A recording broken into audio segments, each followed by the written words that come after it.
이 미친 여편네가 어디라고 끼어들어? 당장 안 꺼져. 시장 바닥에서나 들릴 법한 천박한 폭언이 며느씨를 뒤흔들었습니다. 남중령은 제 아들의 멱살을 잡고 발길질을 하며 저를 향해 삿대질을 해댔죠.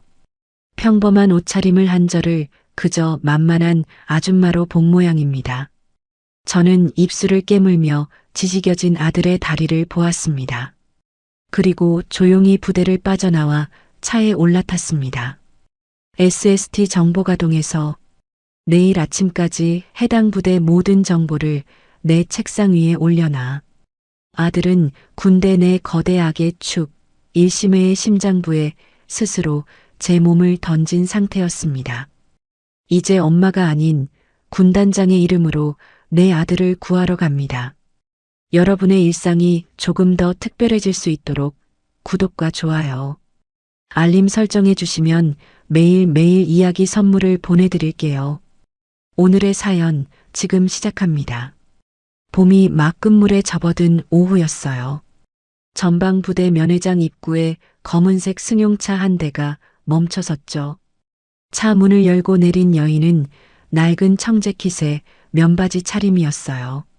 얼핏 보면 평범한 중년 여성처럼 보였지만 걸음걸이만큼은 달랐죠. 발 뒤꿈치부터 땅을 단단히 디디는 무게감, 허리를 꼿꼿이 세운 채 흔들림 없이 정면을 응시하는 자세. 그 여인이 바로 대한민국 최연소 여성 군단장, 중장 최고임이었어요. 면회장 안은 군인 가족들로 북적이고 있었죠. 철제 의자에 삼삼오오 모여 앉은 어머니들, 아이를 무릎에 올린 아내들, 여기저기서 터지는 웃음소리. 최고임은 그 사이를 천천히 지나며 아들의 얼굴을 찾았어요. 구석자리 창가 쪽에 등을 구부리고 앉아있는 남자를 발견했죠. 2년 만이었어요. 최고임의 눈썹이 미세하게 떨렸죠. 강한남의 광대뼈가 얼굴 밖으로 튀어나올 것처럼 솟아있었어요. 양쪽 뺨은 움푹 꺼졌고 눈 아래에는 검은 그늘이 번져 있었죠.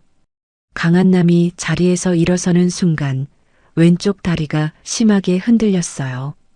한 발을 내디딜 때마다 상체가 기우뚱거렸죠. 최고임은 아무 말도 하지 않았어요. 맞은편에 앉으며 강한남의 손목을 슬쩍 잡아 살폈죠. 손등에 멍자국이 선명했어요. 강한남이 어색하게 웃으며 손을 걷었죠. 별거 아니에요. 훈련 중에 조금 다친 거예요. 최고임이 강한남의 눈을 똑바로 바라봤어요. 다리는, 발목을 좀 삐었어요. 금방 나아요. 최고임이 천천히 고개를 끄덕였죠. 하지만 입술은 꾹 다문 채였어요. 아들의 거짓말을 모를 리 없었지만 이 자리에서 그 말을 끄집어낼 수는 없었어요. 밥은 먹고 다니냐? 먹죠. 어머니는요? 나는 항상 잘 먹는다. 두 사람 사이에 잠깐 침묵이 흘렀어요. 면회장 특유의 왁자지껄한 소리가 그 빈자리를 채웠죠. 최고임이 가져온 보자기를 풀어 반찬통 2개를 테이블 위에 올렸어요. 갈비찜이다. 다 먹어. 강한남이 반찬통을 내려다보다가 조용히 입을 열었어요. 어머니 와줘서 고마워요. 최고임이 반찬통 뚜껑을 여는 손을 멈추지 않으며 대답했어요.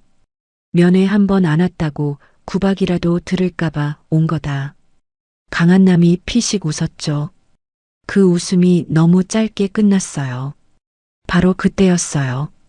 면회장 입구 쪽에서 군화 소리가 규칙적으로 울려왔죠. 중령 계급장을 단 남자가 대위 2명을 양옆에 거느리고 성큼성큼 걸어 들어왔어요. 남강두였어요. 남강두의 눈이 면회장을 빠르게 훑더니 강한남을 발견하자마자 일그러졌죠. 남강두가 강한남의 자리로 다가서며 손을 뻗었어요. 그 손이 강한남의 멱살을 낚아채듯 움켜쥐었죠. 지금이 몇 시야? 왜 아직도 여기서 빈둥거리고 있어? 강한남의 몸이 의자에서 끌어올려졌어요. 남강두가 강한남의 옆구리에 군화 끝을 걷어찼죠. 강한남의 입술 사이로 낮은 신음이 새어나왔어요. 최고임이 소리 없이 자리에서 일어섰어요. 의자가 바닥에 끌리는 소리조차 없이 조용하게. 최고임이 남강두의 팔 앞에 몸을 세웠죠. 손 놓으세요. 남강두가 최고임을 내려다봤어요. 청재키 차림의 중년 여성. 남강두의 눈이 최고임을 위에서 아래로, 아래에서 위로 천천히 훑혔죠. 입꼬리가 비틀렸어요. 어디서 나온 여편네야. 면회 시간 끝났어. 당장 꺼지지 못해. 최고임이 눈 하나 깜짝하지 않고 남강두의 눈을 마주봤어요. 군인이 민간인한테 그런 말을 씁니까? 남강두가 최고임의 얼굴 가까이 허리를 숙이며 이를 드러냈죠. 뭐라고? 미친 여편네가 눈에 뵈는 게 없네. 지금 여기가 어딘 줄 알아? 남강두가 강한남을 다시 잡아채며 면회장 안쪽으로 몸을 돌렸어요. 강한남의 왼쪽 다리가 바닥에 끌리듯 따라갔죠. 최고임은 그 자리에 그대로 서 있었어요. 남강두의 등이 멀어지는 것을 눈으로 좇으며 두 손을 옆으로 내린 채 오른손 손가락이 천천히 오므라들었죠. 면회장 안다른 가족들이 눈치를 보며 하나둘 시선을 돌렸어요. 아무도 일어서지 않았죠.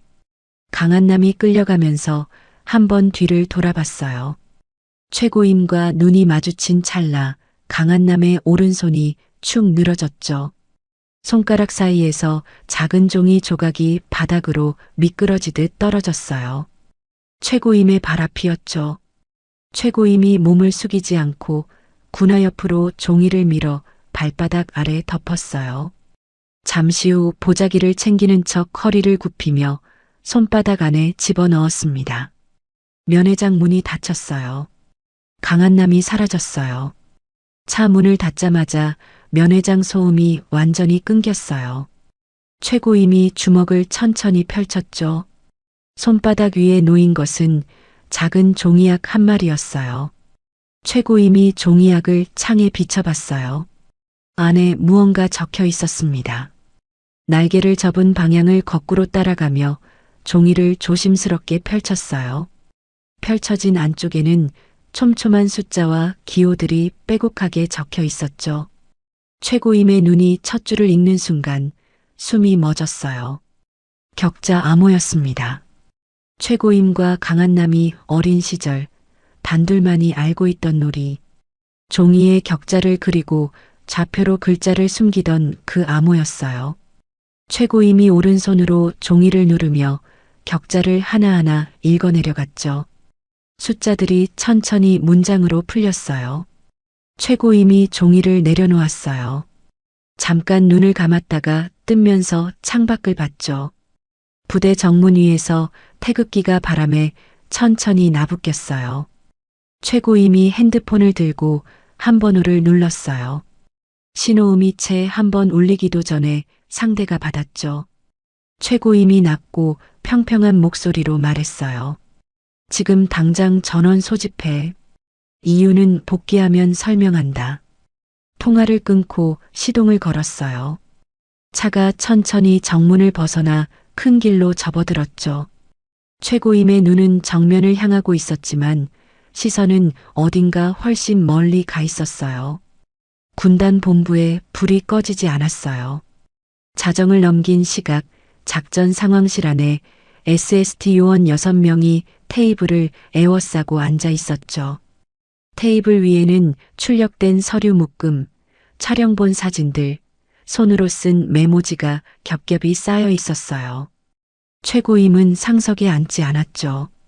테이블 옆에 서서 팔짱을 낀 채 화면을 바라봤어요. SST 대장 윤기철 소령이 화면을 넘기며 보고를 시작했어요. 해당 부대의 통신 기록 석 달치를 분석했어요. 외부 연락 패턴이 일정하지 않고 특정 요일마다 같은 시각에 불규칙 단문이 반복됩니다. 최고임이 화면에서 눈을 떼지 않은 채 물었죠. 어디로 송신됐지? 윤기철이 마우스를 클릭하며 대답했어요. 현재까지 추적된 수신처만 3곳이에요. 공통점은 전부 민간 위장법인 주소라는 겁니다. 실체는 없고 서류만 있는 곳들이죠. 최고임의 눈썹이 조금 좁혀졌어요. 계속해. 윤기철이 다음 자료로 넘기며 목소리를 낮췄어요. 인적 구성 쪽도 나왔어요. 해당 부대 내에 동일한 사조직 가입 정황이 확인된 인원이 11명입니다. 이 조직 이름이 있어요. 일심회라고 부르더군요. 상황실 안이 잠깐 조용해졌죠. 최고임이 천천히 팔짱을 풀며 테이블 쪽으로 한 발 다가섰어요. 일심회. 군 내부에서 오랫동안 뿌리를 내린 불법 사조직이에요. 부대를 거점으로 쓰면서 외부 무기 유통 통로로 활용하고 있었죠. 규모가 작지 않아요. 최고임이 손을 뻗어 서류 한 장을 집어들었어요. 빽빽하게 적힌 이름 목록을 훑어보다가 손가락을 한 줄에 멈췄죠. 강한남. 윤기철이 잠시 머뭇거리다 입을 열었어요. 강 대위는 우리 쪽 사람이 아니에요. 중앙정보부 소속 블랙 요원입니다. 최고임이 서류에서 눈을 들어 윤기철을 바라봤죠. 확인된 거지. 네. 신분 세탁을 하고 1심의 거점 부대에 잠입한 겁니다. 핵심 비리 장부를 손에 넣기 위해 직접 들어간 거예요. 적어도 한 달 이상 된 작전이죠. 최고임이 서류를 천천히 테이블 위에 내려놓았어요. 손가락으로 모서리를 가지런히 맞추는 동작이 아주 느렸죠. 그런데 왜 지금 다리를 절고 있지? 윤기철이 시선을 살짝 내리깔았어요. 1심의 내부에서 정보 유출을 의심하기 시작한 것 같아요. 강 대위가 최근 집중 타격 대상으로 지목됐다는 정황이 나왔어요. 얼마나 버텼는지 모르겠지만 시간이 많지 않을 거예요. 최고임이 상황실 창문 쪽으로 몸을 돌렸어요. 창밖에는 불빛 없는 훈련장이 어둠 속에 잠겨 있었죠. 최고임이 유리창에 가볍게 주먹을 댔어요. 아무 말도 하지 않았어요. 윤기철이 조심스럽게 덧붙였죠. 단장님, 공식 채널로는 움직이기 어렵습니다. 내부에 누가 연결돼 있는지 아직 다 파악이 안 됐어요. 최고임이 창에서 몸을 돌렸어요. 알고 있어. 지금은 공식 채널 없이 간다. 그 시각 같은 부대 지하. 콘크리트 벽으로 막힌 좁은 공간에 형광등 하나가 깜빡이며 빛을 뿜고 있었어요. 방 한가운데 철제 의자가 놓여 있었죠. 강한남이 그 의자에 손목과 발목이 묶인 채 앉아 있었어요. 고개가 앞으로 꺾여 있었죠. 남강두가 천천히 강한남의 주위를 걸었어요. 군화 소리가 콘크리트 바닥에 규칙적으로 울렸죠. 한 번만 더 물어볼게. 누구한테 보고하고 있어? 강한남이 대답하지 않았어요. 입술이 벌어졌다가 닫혔죠. 남강두가 걸음을 멈추더니 강한남의 왼쪽 발목을 구두굽으로 천천히 내리눌렀어요. 강한남의 손이 묶인 채로 파르르 떨렸죠. 남강두가 체중을 더 실었어요. 강한남의 목에서 낮게 끊긴 신음이 새어나왔어요. 남강두가 구두를 들어 올리며 강한남의 어깨를 손으로 툭 쳤죠. 뭐가 그렇게 지키고 싶어? 어차피 다 알아낼 거야. 강한남이 천천히 고개를 들었어요. 입술 가장자리에 피가 번져 있었죠. 눈이 충혈되어 있었지만 시선은 흔들리지 않았어요. 남강두가 강한남의 턱을 손으로 잡아 올리며 눈을 들여다봤죠. 배우가 누구야? 너 혼자 움직인 거 아니잖아. 강한남이 입술을 다물었어요. 남강두가 강한남의 턱을 놓으며 뒤로 물러섰어요. 손을 털며 부하 대위들을 향해 고갯짓을 했죠. 강한남의 머릿속에는 아무 소리도 들어오지 않았어요. 아침 면회장에서 종이약을 미끄러뜨리던 순간만 되감기고 있었죠.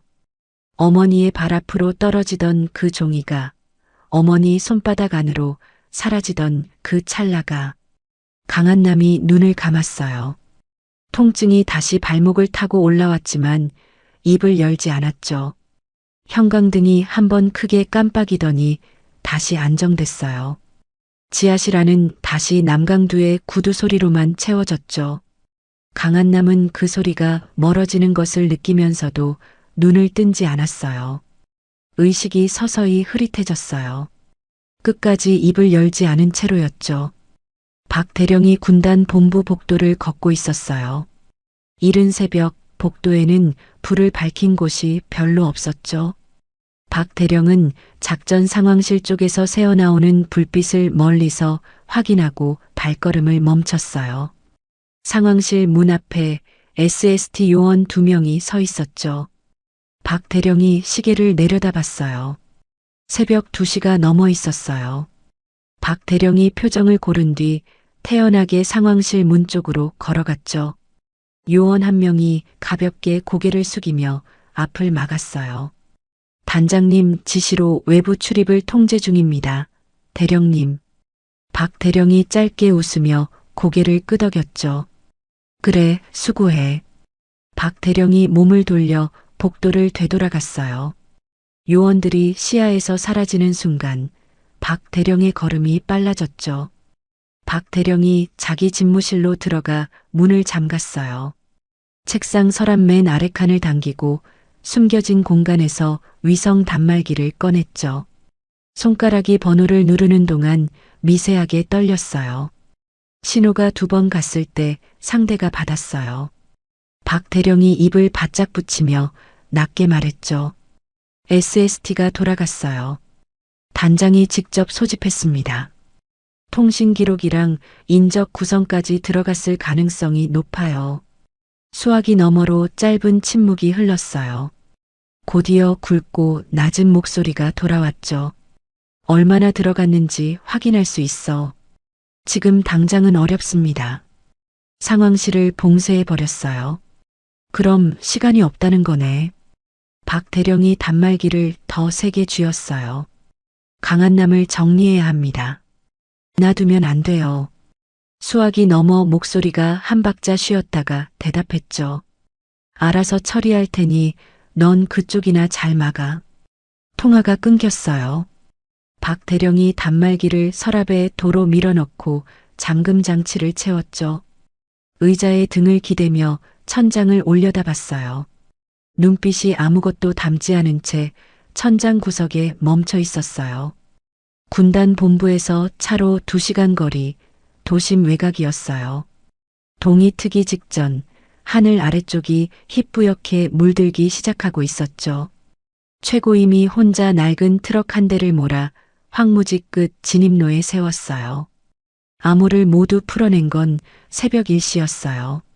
좌표는 정확하게 한 곳을 가리키고 있었죠.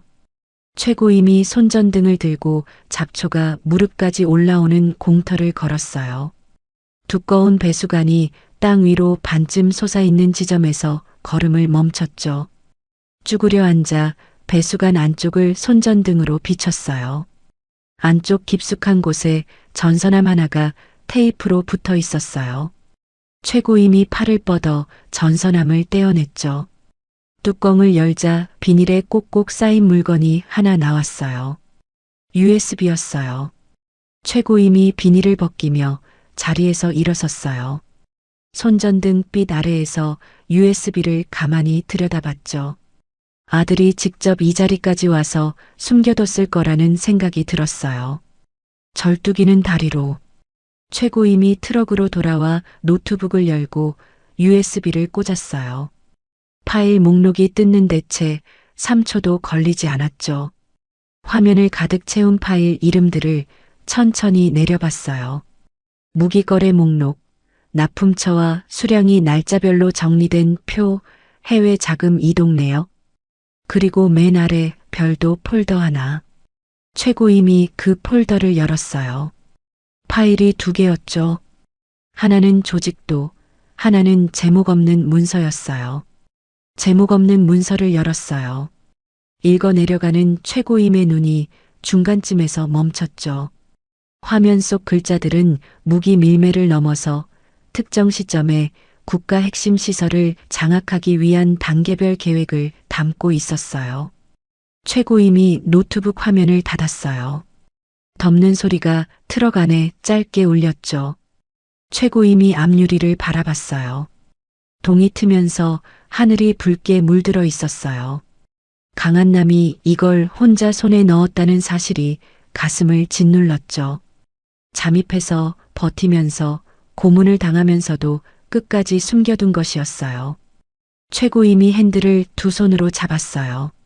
손등에 핏줄이 굵게 솟았죠. 이를 악물며 시동을 걸었어요. 트럭이 황무지 진입로를 빠져나가 큰 길로 올라섰죠. 최고임의 눈은 한쪽으로도 흔들리지 않았어요. 엑셀을 밟는 발에 힘이 들어갔죠. 청와대 안가는 외곽숲 안에 있었어요. 표지판도 없고 경호원 외에는 아무도 드나들지 않는 곳이었죠. 최고임이 차에서 내렸을 때 하늘은 이미 오후빛으로 기울어 있었어요. 안가 입구에서 경호실장이 최고임을 맞으며 작게 고개를 숙였어요. 단장님, 안으로 드시죠. 최고임이 아무 말 없이 안으로 걸어들었어요. 복도 끝 문이 열렸죠. VIP가 창가에 서서 바깥을 바라보고 있었어요. 최고임이 들어서는 소리에 몸을 돌렸죠. 앉게. 최고임이 자리에 앉지 않았어요. 서류 봉투를 두 손으로 들어 테이블 위에 내려놓으며 말했죠. 시간이 없어서 바로 말씀드리겠습니다. VIP가 잠시 최고임을 바라보다가 천천히 소파 쪽으로 걸어와 앉았어요. 들어보지. 최고임이 봉투에서 서류를 꺼내 펼쳤어요. USB에서 뽑아낸 자료를 출력한 것들이었죠. 무기거래 목록, 자금 흐름, 그리고 마지막 장의 국가 전복 시나리오 요약본. 1심회입니다. 군 내부에 뿌리를 내린 불법 사조직이에요. 무기 밀매를 통해 자금을 모아왔고 최종 목표는 핵심 시설 장악입니다. 이 자료는 직접 잠입 수사를 벌이던 요원이 목숨을 걸고 확보한 겁니다. VIP가 서류를 한 장씩 넘기며 훑었어요. 눈썹이 조금씩 모아지고 있었죠. 요원이 누군가. 최고임이 한 박자 멈췄다가 대답했어요. 제 아들입니다. VIP가 서류에서 눈을 들어 최고임을 봤어요. 최고임의 얼굴에는 아무런 동요가 없었죠. VIP가 서류를 다시 내려다보며 천천히 말했어요. 공식 채널로 올리지 않은 이유가 있겠지. 내부에 연결고리가 있어요. 공식 보고를 올리는 순간 증거가 사라지고 요원은 죽습니다. VIP가 마지막 장을 덮고 손을 무릎 위에 모았어요. 잠시 창밖을 바라봤죠. 최고임이 VIP의 시선이 돌아오기를 기다리지 않고 말을 이었어요. 어둠의 빛 작전 승인을 요청드립니다. 비공식 무력 사용권입니다. 48시간이면 됩니다. VIP가 최고임에게 시선을 돌렸어요. 소파에 기대며 최고임을 천천히 살폈죠. 50을 바라보는 여성이 낡은 민간인 복장으로 자기 앞에 서서 눈 하나 깜짝 않고 작전 승인을 요청하고 있었어요. VIP가 낮게 말했죠. 아들이 거기 있다는 걸 알면서 직접 들어가겠다는 거잖아. 그래서 더 확실하게 처리할 수 있습니다. VIP가 잠깐 눈을 감았다가 떴어요. 테이블 위 서류를 손으로 가볍게 눌렀죠. 48시간 준다. 그 안에 끝내게. 최고임이 고개를 숙였어요. 말은 없었죠. 군단 본부로 복귀한 최고임이 상황실 문을 열었을 때 SST 요원들이 일제히 자리에서 일어섰어요. 최고임이 테이블 상석에 섰죠. 박 대령 지금 어디 있지? 윤기철이 대답했어요. 집무실에 있는 걸로 확인됐어요. 최고임이 고개를 끄덕였죠. 데려와. 5분이 채 지나지 않았어요. 박 대령이 SST 요원 2명에게 양옆을 잡힌 채 상황실로 들어왔죠. 상황실 안을 한번 둘러보던 박 대령의 얼굴이 굳었어요. 최고임이 박 대령의 정면에 섰어요. 대령, 위성 단말기 어디서 났어? 박 대령의 목을 대가 움직였죠. 그게 무슨 말씀이십니까, 단장님? 집무실 서랍 아래 칸, 숨겨둔 공간. 박 대령의 눈이 흔들렸어요. 금방 표정을 수습하려 했지만 이미 늦었죠. 최고임이 박 대령에게서 시선을 거두고 요원들을 향해 말했어요. 격리해. 박 대령이 팔을 뿌리치며 소리를 높였죠. 단장님, 이건 절차에 어긋납니다. 저는 아무것도. 최고임이 박 대령을 돌아보지 않았어요. 절차 얘기는 법원에서 해. 박 대령이 끌려나가는 소리가 문 밖으로 멀어졌어요. 상황실 안이 조용해졌죠. 최고임이 테이블 위에 손을 짚고 요원들을 한 명씩 둘러봤어요. 지금부터 여기 있는 사람들만으로 간다. 외부 연락 없이, 보고 없이. 작전이 끝날 때까지 이 방에서 확인된 것만 믿어. 윤기철이 고개를 끄덕였어요. 장비는 준비됐어요. 최고임이 몸을 돌려 안쪽 준비실 문을 열었죠. 벽에 전술복이 걸려 있었어요. 최고임이 청재킷을 벗었어요. 전술복을 꺼내 소매부터 천천히 걸쳤죠. 허리띠를 조이고 허벅지 홀스터에 K5 권총을 꽂았어요. 탄창을 확인하고 다시 꽂는 동작이 조용하고 빠르게 이어졌죠. 최고임이 거울을 보지 않았어요. 전술복 지퍼를 끝까지 올리고 장갑을 끼면서 준비실을 나왔죠. 윤기철이 실탄 보급 목록을 들고 서 있었어요. 최고임이 서류를 받아 한번 훑고 테이블 위에 내려놓으며 말했어요. 전원 지급하고 출발 준비해. 야간 진입이다. 헬기가 어둠 속을 가르며 날고 있었어요. 날개 소리가 귓속을 가득 채웠죠. 요원들은 저마다 장비를 점검하거나 눈을 감고 있었어요. 최고임은 창 쪽 자리에 앉아 소총을 무릎 위에 세워 잡고 있었죠. 창밖으로는 불빛 하나 없는 산줄기가 이어졌어요. 최고임의 눈꺼풀이 천천히 내려왔죠. 시간이 거꾸로 흘렀어요. 강한남이 10살이던 여름이었어요. 작은 아파트 거실 바닥에 전지 한 장이 펼쳐져 있었죠. 강한남이 배를 바닥에 깔고 엎드려 연필로 격자를 그렸어요. 칸마다 숫자를 적어 넣으면서 혀를 내밀고 집중하고 있었죠. 최고임이 맞은편에 앉아 종이를 내려다봤어요. 다 그렸어? 강한남이 고개를 들며 씩 웃었어요. 다 그렸어. 이제 엄마가 좌표 불러줘. 내가 글자 찾을게. 최고임이 쪽지를 들여다보며 좌표를 읽었어요. 가로 셋, 세로 다섯. 강한남이 손가락으로 칸을 세면서 격자 위를 짚어갔죠. 여기. 이게 뭐야? 사잖아. 다음. 가로 여섯, 세로 둘. 랑이다. 엄마, 이거 사랑 아니야? 최고임이 아무 말도 하지 않았어요. 강한남이 좌표를 더 빠르게 짚어가며 소리를 높였죠. 사랑해, 한남아. 엄마가 숨겨놨어.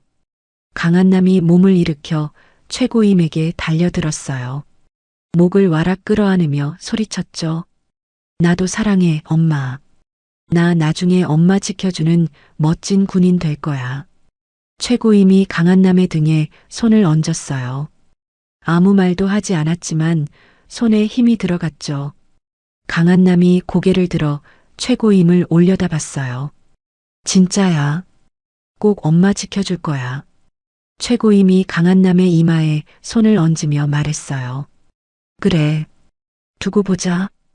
헬기가 한번 크게 흔들렸어요. 최고임의 눈이 열렸죠. 창밖에는 여전히 어둠이 가득했어요.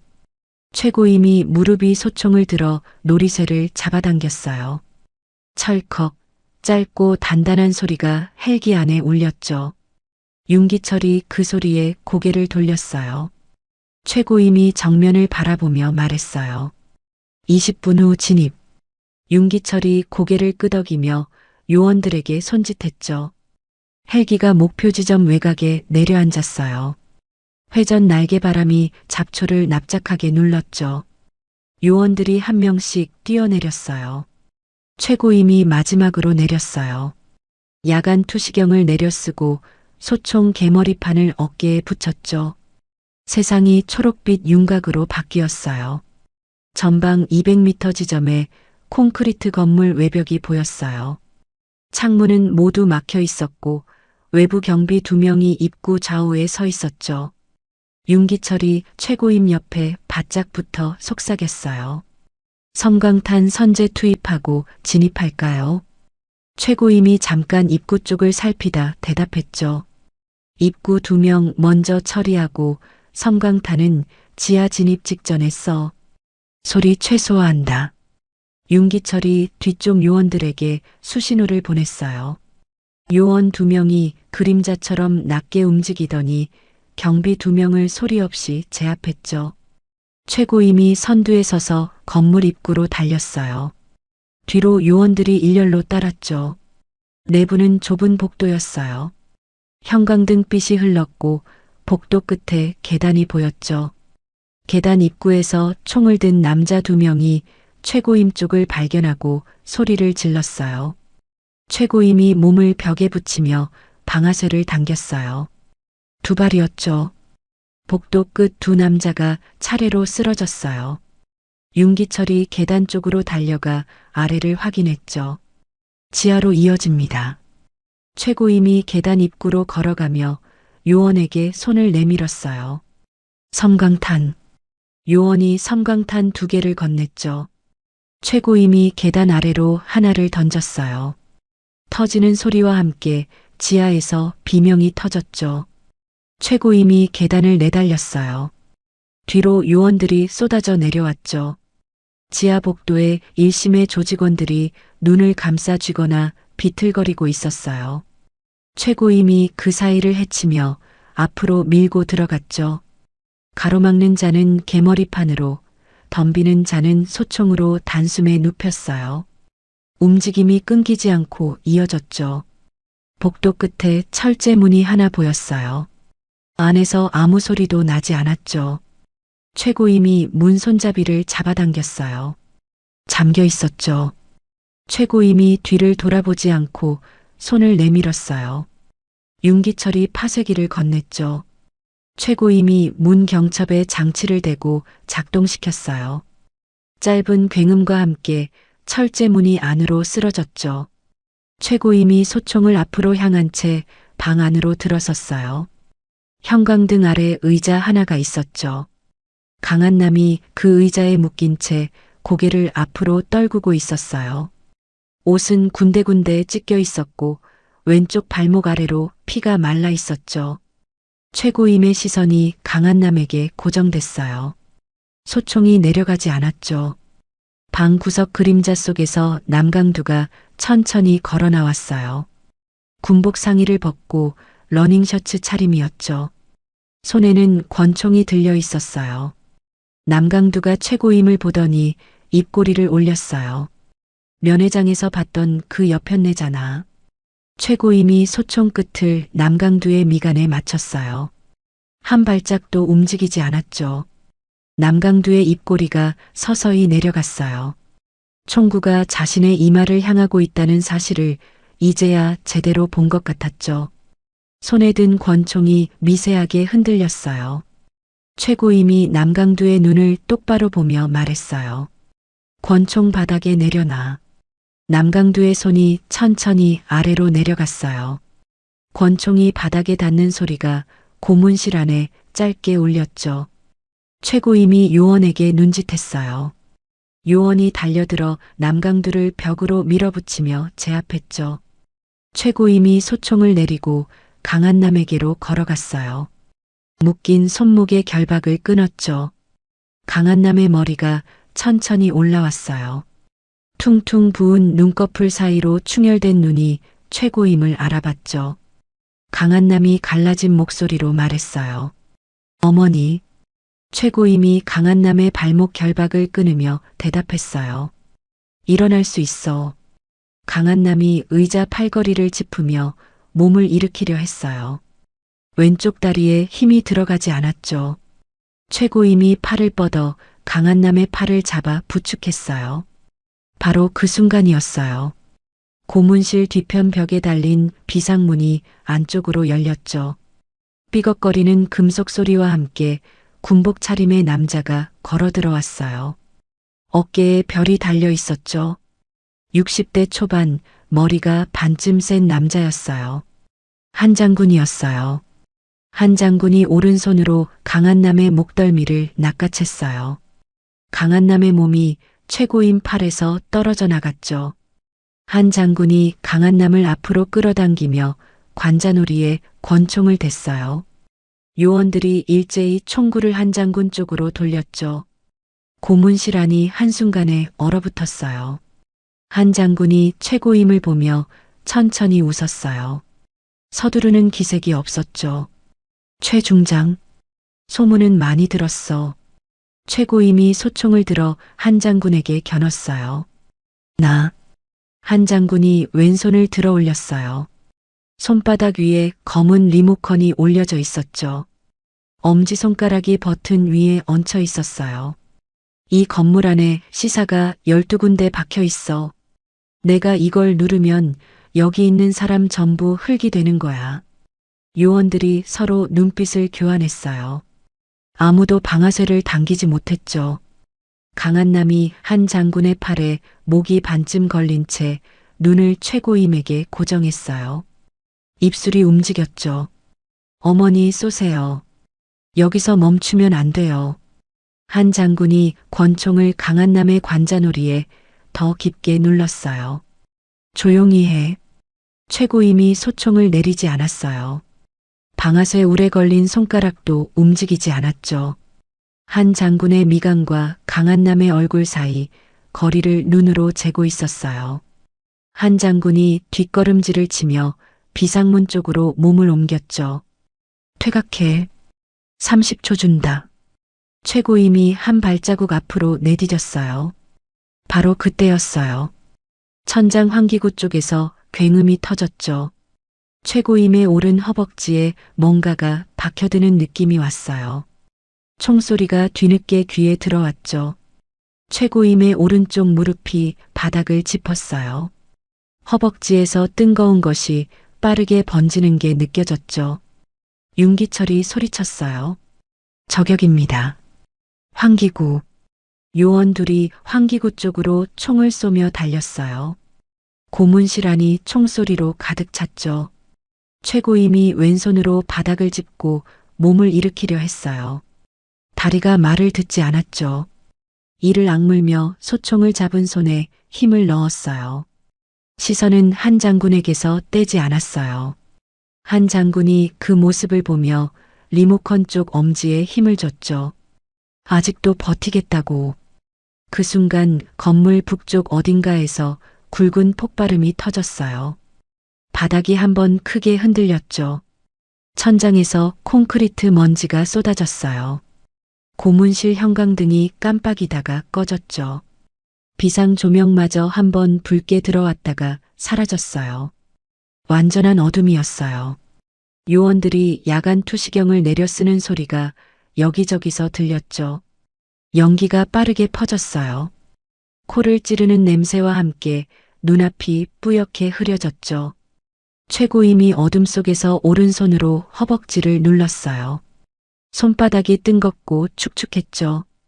왼손으로 소총을 바닥에 짚고 천천히 한쪽 무릎을 세웠어요. 강한남의 신음소리가 연기 속 어딘가에서 들려왔죠. 최고임이 그 소리를 향해 고개를 돌렸어요. 어둠 속에서도 방향은 잃지 않았죠.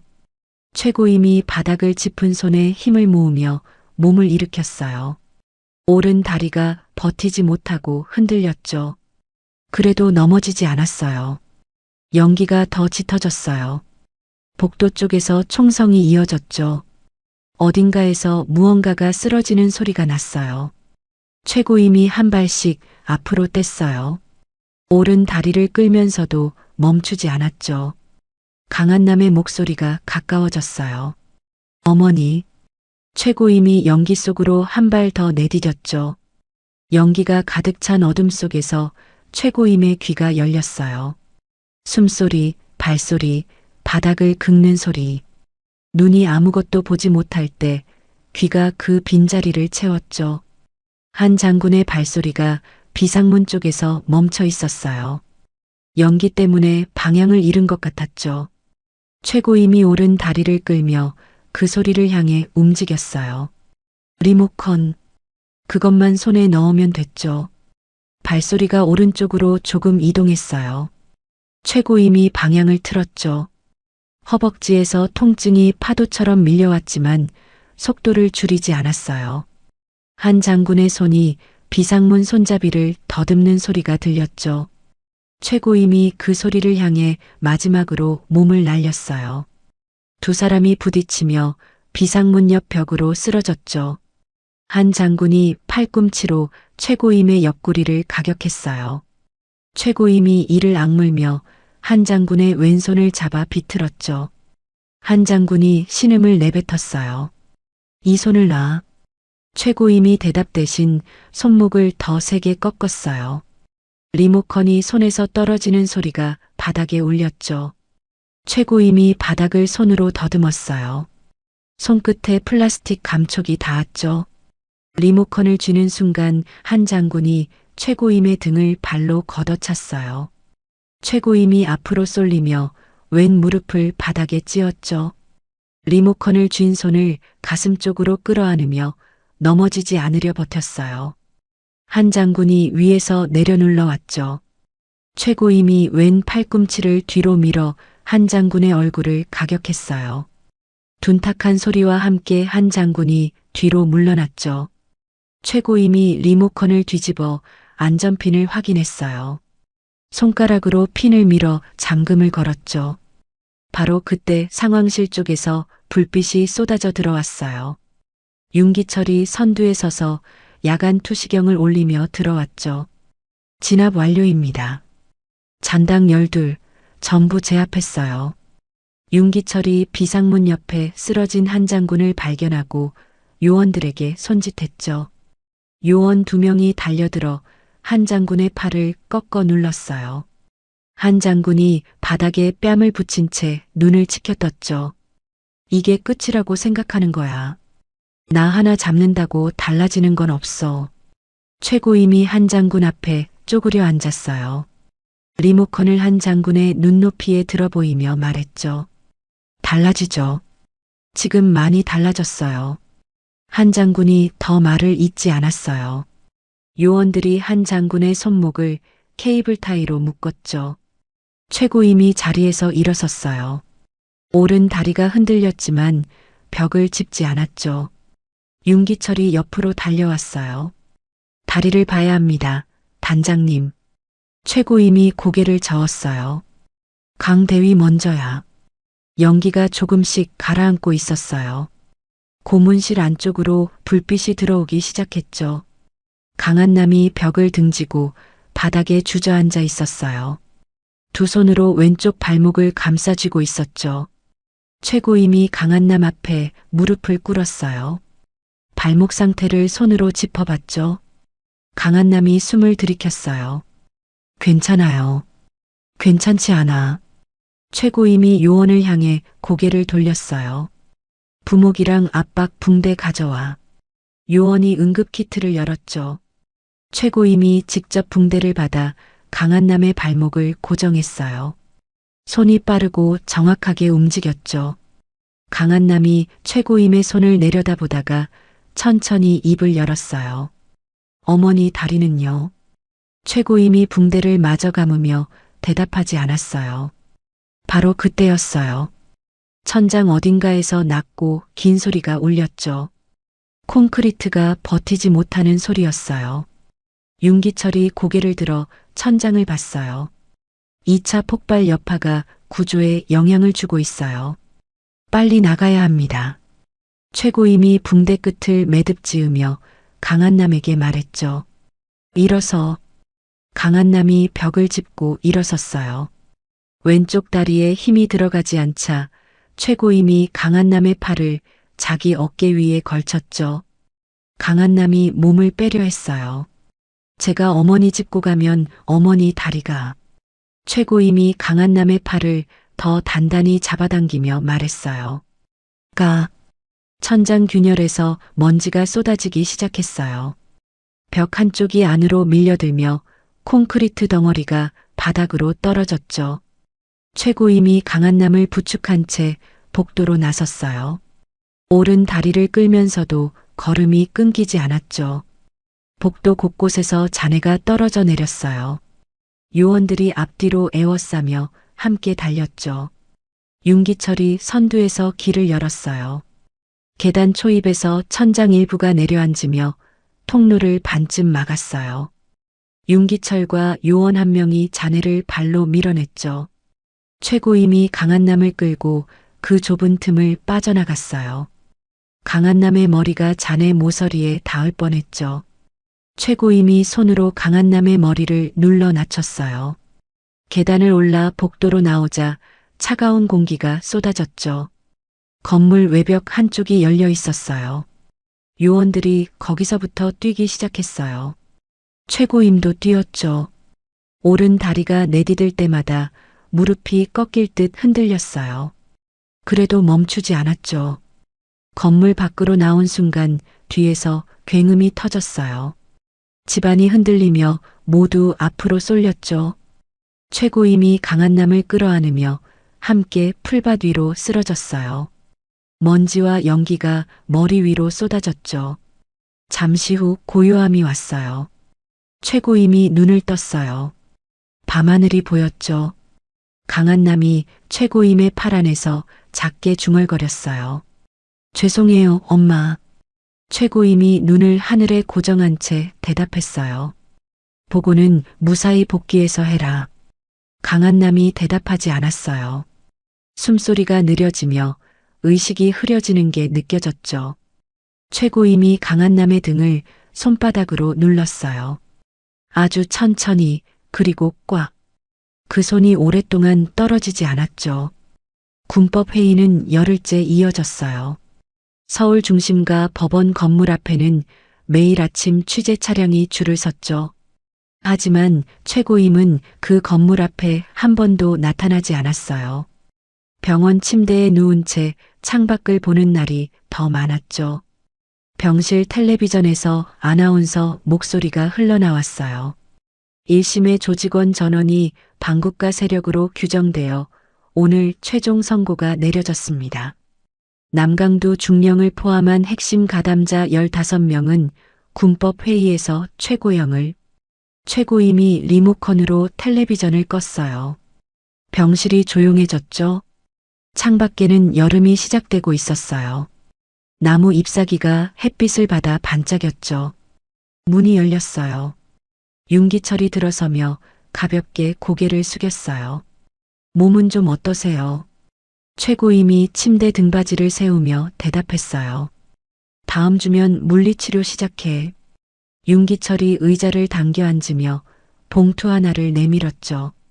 VIP 측에서 전달하라고 했어요. 공식 수여식은 퇴원 후로 잡자고 하시더군요. 최고임이 봉투를 받아 열었어요. 무공훈장 수여 통보서였죠. 강한남의 이름도 함께 적혀 있었어요. 최고임이 통보서를 다시 봉투에 넣으며 말했어요. 강 대위 병실은 3층이에요. 오늘 아침에 혼자 복도 걷는 거 봤어요. 다리가 많이 나아졌더군요. 최고임이 창밖을 봤어요. 아무 말도 하지 않았죠. 윤기철이 자리에서 일어서며 조용히 말했어요. 고생하셨어요, 단장님. 최고임이 고개를 끄덕였어요. 윤기철이 문을 닫고 나갔죠. 병실이 다시 조용해졌어요. 최고임이 봉투를 침대 옆 서랍에 밀어넣고 눈을 감았죠. 가을이 됐어요.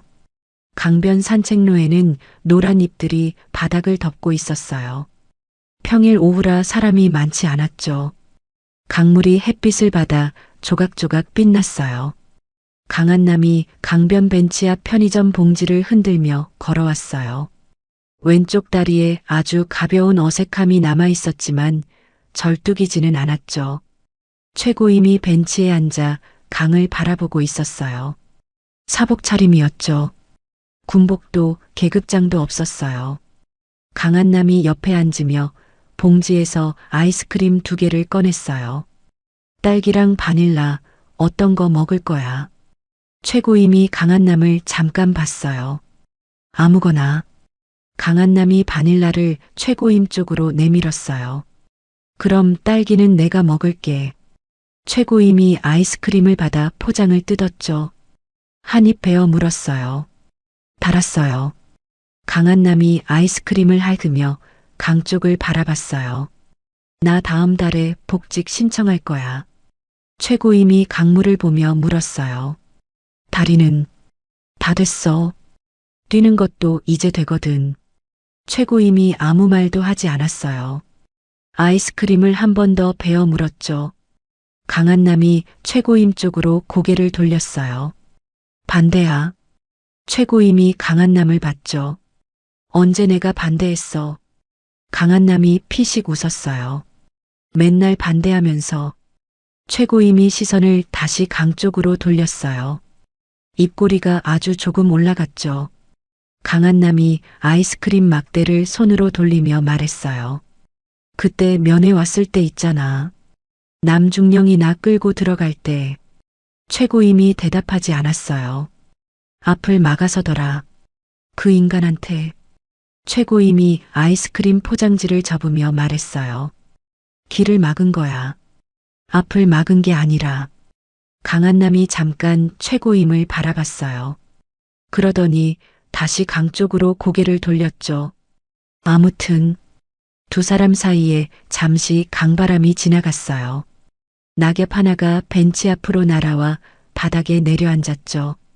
강한남이 조용히 말했어요. 고마워, 엄마. 최고임이 대답하지 않았어요. 아이스크림을 손에 든 채 강물을 바라보고 있었죠. 강한남이 더 묻지 않았어요. 2사람이 나란히 앉아 강을 봤죠.